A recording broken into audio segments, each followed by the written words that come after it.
four realms of reality, the ladder of worlds, part 4, Lahut, Atmic, spiritual plane, divine source.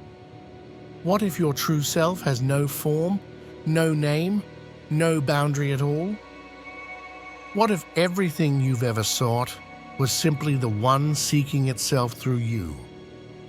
Welcome to Positive Vortex, where ancient truths, spiritual journeys, and cosmic realities are brought into light.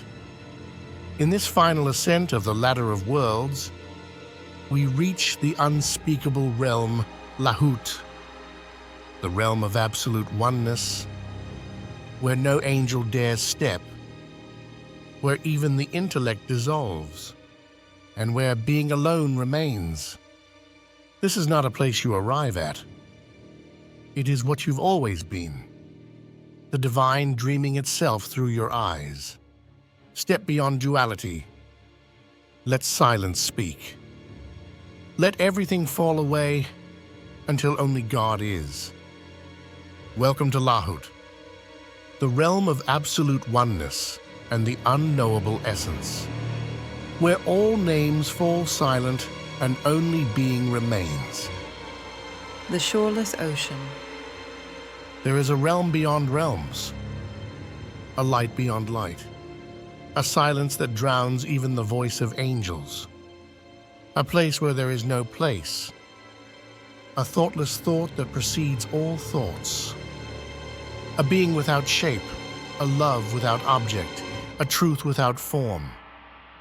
This is Lahut, the realm of the Absolute, the station of God as He is in Himself, untouched by creation, unseen by any eye, unheard by any ear, yet more real than all realities combined.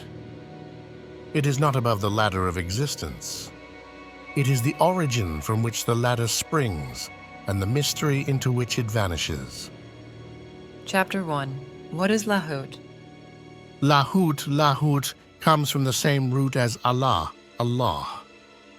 It refers to the dimension of the divine essence, Dat, not God as perceived through names and attributes, but God in His unmanifest, unknowable, infinite reality. Where? Nasut is the world of form. Malakut the world of spirit. Jabarut the world of divine intellect and archetype.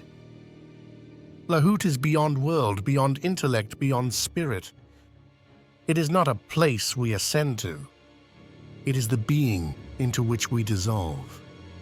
The Quran says, "There is nothing like unto Him." Quran 42:11. Lahut is not comparable. It cannot be grasped, only tasted. It cannot be spoken, only hinted at. It is the domain of Fana, complete annihilation of self in the divine. Chapter 2. The Unknowable Essence.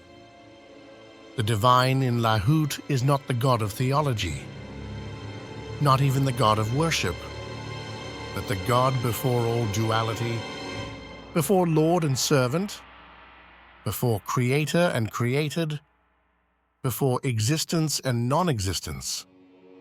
Here the language of religion collapses. The mind bows down. The intellect is silenced. Ibn Arabi called this realm al-Dat, the essence, And declared that no name can reach it. No attribute can define it. For it is the sheer isness of God. God is now as He has always been, and no thing is with Him. Hadith Qudsi. This is the non-dual truth. Not that there are two becoming one, but that there never was a two to begin with. Chapter 3. The Veil of Lahut. Silence, darkness, and love. The Sufis say, between the servant and the essence of God is a veil of light and a veil of darkness. The veil of light is the overwhelming brilliance of divine majesty. The veil of darkness is the inability of the created to perceive the uncreated. Lahut is veiled, not because it is hidden, but because we are not yet empty enough to receive it. It is said that even the throne of God trembles before this presence. That Gabriel, the mightiest angel, declared, Were I to take one step further, I would burn.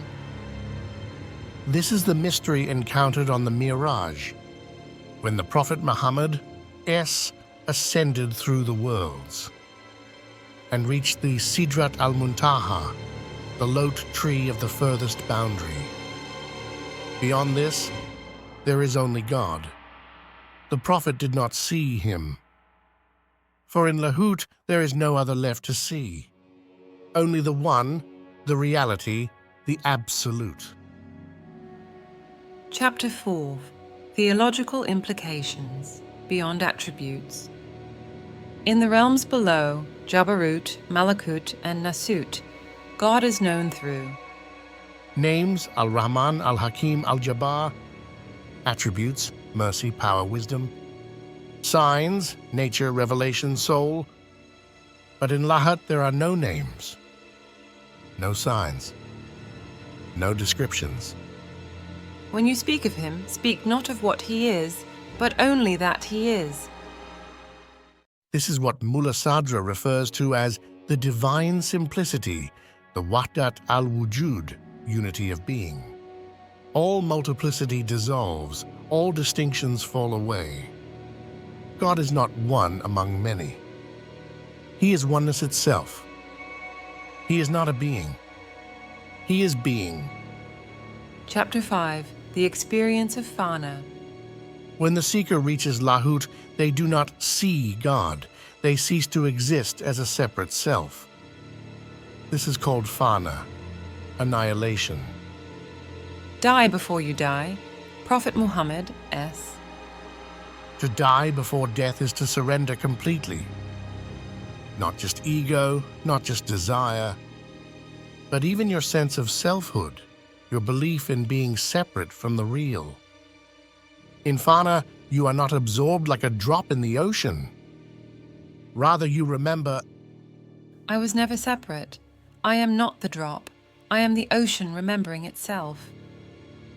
this is the ultimate unveiling, Al-Kashf al-Mutlaq. And those who return from this station carry no name.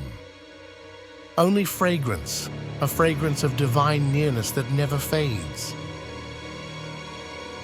Chapter 6. The Mystical Cosmology, from Lahut to Nasut. In many esoteric systems, Islamic, Christian, Neoplatonic, the cosmos is a hierarchy of descent. Lahut, the absolute divine essence. Jabarut, intellect, archetypes, angels. Malakut, spirit, symbol, image. Nasut, matter, body, time. Creation does not begin with Lahut. Lahut is not a starting point. It is the timeless source in which all begins, unfolds, and ends. Just as the seed contains the tree, Lahut contains the entire cosmos. But contains is a metaphor, for nothing can contain the infinite. Chapter 7. Lahut in Other Traditions. Just as Jabarut appears in other faiths under different names, so too does Lahut. In Christian mysticism, it is the Godhead beyond the Trinity. In Kabbalah, it is Ein Sof, the infinite without end. In Hindu Vedanta, it is Brahman Nirguna, the unqualified absolute. In Buddhism, it mirrors the void, Shunyata, emptiness full of being. Each system reaches through different paths the same ineffable center, the stillness that contains all motion, the emptiness that births all form. The mystics of every tradition agree. This cannot be explained, only surrendered to. Chapter 8. The Return of the Soul. The soul, having descended through Nasut, passed through Malakut, and touched the lights of Jabarut, now arrives, or more accurately, dissolves into Lahut. But here's the paradox. There is no arrival. No soul as a separate entity crosses the threshold. The journey ends where it began, in the pre-eternal unity of being. The mystics teach that You were not a soul who saw God. You were the divine seeing itself through the illusion of you. this is the ultimate unveiling, Kashf al-Mutlaq, the final shedding of self, symbol, story. What remains is not a person. What remains is reality, pure, luminous, unmediated. In this state, there is no more return.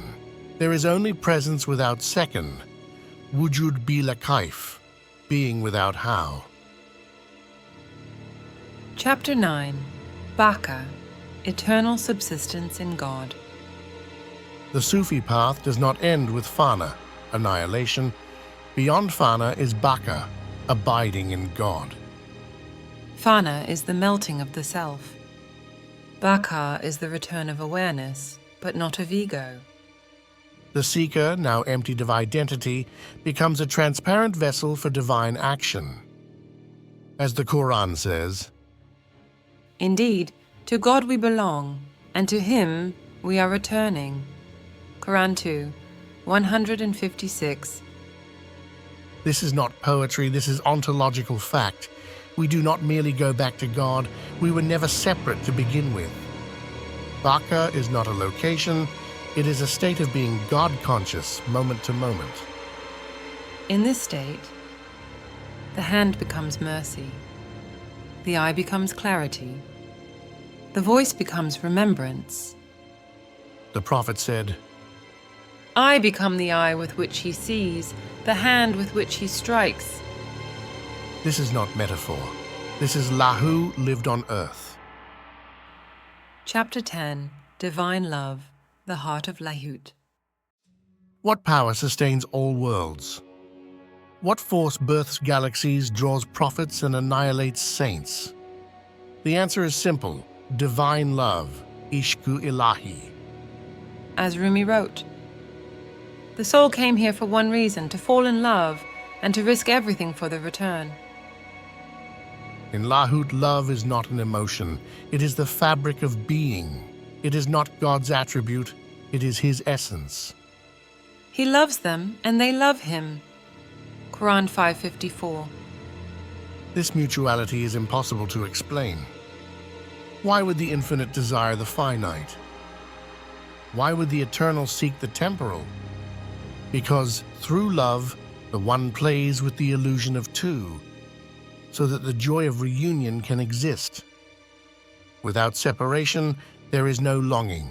Without longing, there is no ecstasy. Without ecstasy, there is no revelation of the deepest secret. I was a hidden treasure and I loved to be known, so I created creation that I might be known. Hadith Qudsi. Lahut is not cold oneness, it is oneness alive with yearning. Chapter 11. Beyond Knowledge, the Silent Light. In Lahut, knowledge itself collapses, not because there is no knowing, but because the very distinction between knower, knowledge, and known dissolves. Ibn Arabi writes, in the station of the essence there is no name, no attribute, no trace. Only the real remains. What then is left? Only this. Pure awareness without self. Pure love without object. Pure light without source. Even the question, who am I, falls away. Even the word God becomes too heavy. There is only the shimmering of that which is, which cannot be spoken, cannot be drawn, cannot be remembered, only be. This is the light of Lahut, the Nur al-Azal, the first light, the last light, the light that never began. God is the light of the heavens and the earth. Quran 24:35. But He is also the light beyond light, the light that blinds even angels. Chapter 12. The perfect human, a mirror of Lahut. In Sufi cosmology, the Insan al-Kamil, perfect human, is not just a spiritual goal, he is the bridge. The Prophet Muhammad, is the mirror in whom Lahut reflects into creation. He said, He who has seen me has seen the truth. the perfect human is The eye of the one looking upon itself. The breath of the absolute within time. The point where form surrenders to formlessness. in the Prophet and in all perfected beings, Lahut becomes visible without ceasing to be invisible. Such beings do not teach, they radiate, they are not messengers, they are the message, they are not gods, but they are the shimmering reminder that nothing exists but God. Final reflection, nothing but God. In the end, all ladders collapse, all symbols return to silence, all selves return to source. Lahut is not a destination, it is the dissolution of the journey. When you reach Lahut, you do not find anything. You realize there was only one all along. There was never a you. There was only God, dreaming the world, dreaming your face, dreaming your seeking. And when the dream ends, nothing is lost, because nothing was ever separate. As the mystics say, La ilaha illallah, there is no God, no self, no other, only the real. the ladder ends where it began. From Nasut to Malakut, from Malakut to Jabarut, from Jabarut to Lahut. The path of the soul is not forward, it is inward, not a journey through space, but a homecoming through surrender. This is the ladder of worlds, not to reach God, but to remember that you never left. Thank you for ascending. If this series stirred something deep within, let that be a sign. You are not clay, you are not ego, you are not even soul. You are the hidden face of the divine, tempted into time so that eternity could meet itself. Return to the source, live as light. Let the veil fall, let only God remain. This completes the 4-part series of The Ladder of Worlds. For deeper journeys, subscribe to Positive Vortex and let us continue unveiling the infinite, one veil at a time.